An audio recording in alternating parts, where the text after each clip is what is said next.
এর বিচার না হওয়া পর্যন্ত আমরা হবিগঞ্জে আছি।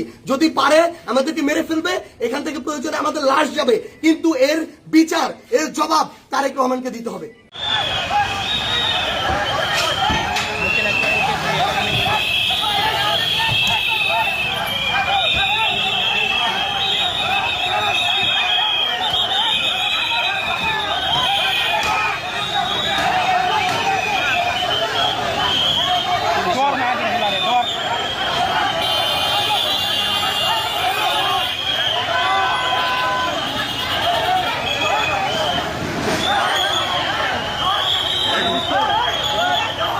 কারো হাত ভেঙে গেছে, কারো মাথা ফেটে গেছে, ক্যামেরা, ফোন সব ওই জিকে গৌসের ছাত্রদল যুব দলের সন্ত্রাসী বাহিনী সব নিয়ে গেছে। এবং আমাদের একজন ভাইয়ের চোখে রড দিয়ে যখন গুতা মারছে, তার চোখ বের হয়ে আসার মতো অবস্থা, আরেকজনের মুখে রড দিয়ে বাড়ি মারছে। এই ভাইদেরকে এবং উনি আমার জেলা সেক্রেটারি এনসিপির, উনি একজন ভাইকে বাঁচাইতে গিয়ে রড দিয়ে উনার এই কনুই ভেঙে শেষ করে দেওয়া হয়েছে।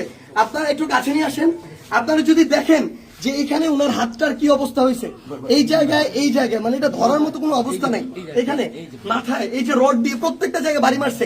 আমরা যখন আমাদের এই আহত 7-8 জন ভাইকে নিয়ে সদর হাসপাতালের দিকে যাইতেছিলাম তাদের চিকিৎসার জন্য, তখন সদর হাসপাতালের সামনে ওই 24 জুলাইয়ের সময় যেমন খুনি বাহিনী যেভাবে আক্রমণ করছিল হাসপাতালের গেটে, ঢাকা মেডিকেলের গেটে, ওইভাবে আমাদেরকে খুনি বাহিনী এইখানে ছাত্রদল যুব দলের সন্ত্রাসী ক্যাডাররা, জিকে গাউসের ক্যাডাররা, তারা আমাদেরকে আক্রমণ করে হাসপাতালে পর্যন্ত ঢুকতে দেয় নাই। এখন আমি যখন আমার ভাইদের নিয়ে যাচ্ছিলাম, তারা আমার হাতে পর্যন্ত রড দিয়ে বাড়ি মারছে, ইট মারা শুরু করে, এরপরে রড থেকে শুরু করে যত ধরনের তাদের লাঠি, সোটা, এগুলো তারা মারা শুরু করে।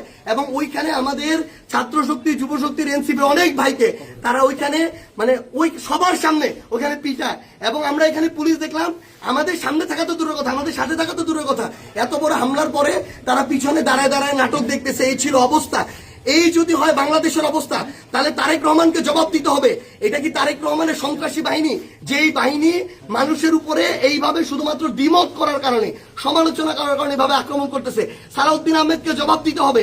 তারা কি এই জিকে গাউসদেরকে এই সন্ত্রাসী কার্যক্রমের টিকাদারি দিয়ে রাখছে কিনা? এর বিচার না হওয়া পর্যন্ত আমরা হবিগঞ্জে আছি। যদি পারে আমাদেরকে মেরে ফেলবে, এখান থেকে প্রয়োজনে আমাদের লাশ যাবে, কিন্তু এর বিচার, এর জবাব তারেক রহমানকে দিতে হবে।